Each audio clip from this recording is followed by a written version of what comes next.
Hi guys, for today's video. So, dito nga sa videong to, ito na yung last day namin dito sa resort. Sorry po talaga, sobrang late ko na ipopost tong video na to. Itong video na to ay kuha pa nga nung March. So, sobrang late na talaga kasi April na nga ngayon. So, dito nga sa videong to, pagkagising ko nga ng umaga, nag-TikTok nga muna ako. Syempre, sinusulit ko na kasi last day na nga namin ngayon. Sila Ate Anika nga at Bareren, ayan. After kumain ng almusal, ayan na nga, nag-swimming na nga agad sila. Sabi ko talaga kala Ate Anika sulitin na nga kasi uuwi na nga maya-maya. Nang mismong araw na yan ay kaarawan pala ng aming Daddy George. Kaya talaga sinet na rin ng Ate Kilo yung date na yan kasi kaarawan nga rin ng Daddy George. Kaya naman thank you so much Ate Kilo sa every year na pa-swimming po sa amin. Tapos habang nagsuswimming si Barenden at Ate Anika ay nag-almusal na nga rin ako. Tapos eto nga bago magtanghalian kinantahan nga namin si Daddy George ng happy birthday. At para sa aming Daddy George, belated happy birthday po, Daddy. Thank you for everything and wish you all the best po and good health always. At pagkatapos nga namin makantahan ang Daddy George, eto nga nagpicturean na nga muna kami.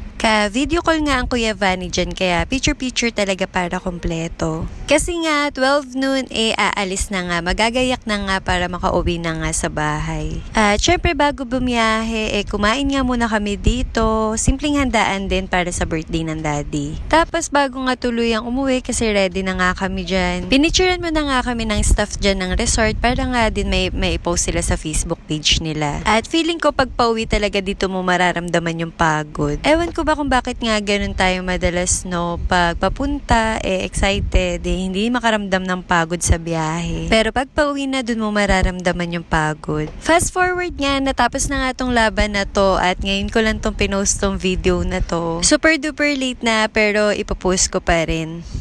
Nice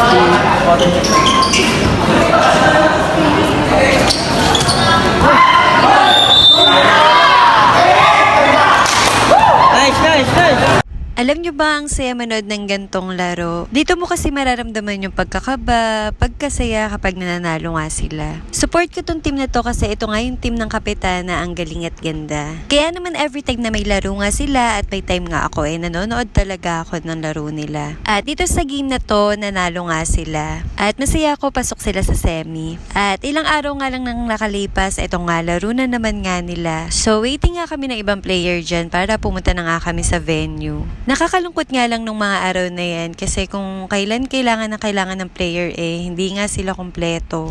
Kahit nga rin ang Daddy Anong, hindi nga rin nakalaro ng mga araw na yan dahil nga may trabaho siya. Kahit nga gabing-gabi na nga nag-start, support pa nga rin kami sa kanila. Kasama ko nga yung kapatid ko dyan, si Kapitana Ella. Siya nga yung nagbe-video sa akin ng mga oras na yan kasi nga support siya sa akin. Tapos ito nga, nandito na kami sa venue. Start na nga nung mga siguro immediate division itong pinapanood namin. Next na nga sila yung mga pangmalakihan na nga. Dito din sa game na to, malalaman nga kung sino papasok sa finals. Kaya talaga kinakabahan kami ng mga oras na yan. Kasi nga hindi nga rin biro yung mga kalaban nila. Ay, iba ang mga taga-Sampaloc, mga talentado nga. Pero sad to say, ang Mami Arlene nyo, hindi nga pinagkaloob ng gantong talento. Sobrang takot kasi talaga ako sa bola, baka nga tumama sa mukha ko. Tinuruan nga ako dati ng Daddy Anong pero wala, hindi ko naamat sa tong laro na to. At natapos na nga yung kaninang naglalaro, ito na nga sila na nga. Bunutan nga sila kung sino yung makakalaban nila dyan.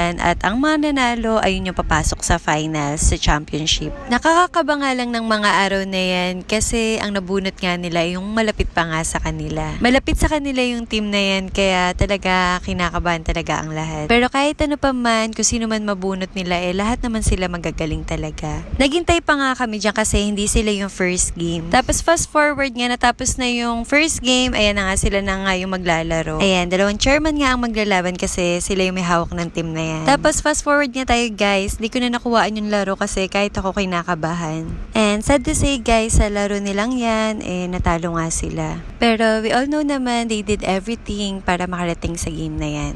Team galing at ganda pa rin. So that's it for today's video. Ayun lang, see you on my next mini vlog. Thank you for watching.